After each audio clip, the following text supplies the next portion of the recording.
Didn't really feel bad for Hiruzen here. Like, this was a dope fight in Naruto. It was an iconic fight.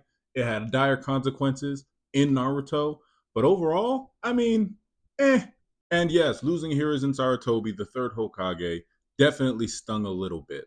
But he didn't finish the job. You know what I mean? Like, if you feel bad for Hiruzen here, I'm not going to fault you. But there was another point where this scene would have hit so much harder and we could have actually felt bad for Hiruzen, and it's right here.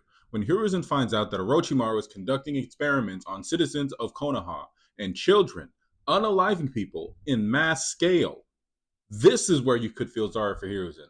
Because at this point, he raised Orochimaru, that's his kid, and stumbling upon his kin, basically, in this lab conducting these forbidden jutsu experiments. This is where you feel bad for Hiruzen. Up until the point where he lets Orochimaru leave. And even Monkey King Enma was like, you're going to regret this.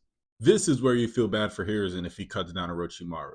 This moment, this is where you shed tears. This is where everything would come full circle for Hiruzen having to strike down his own student who he raised. Not here when he's way older, less powerful, but honestly, still stronger than everybody else.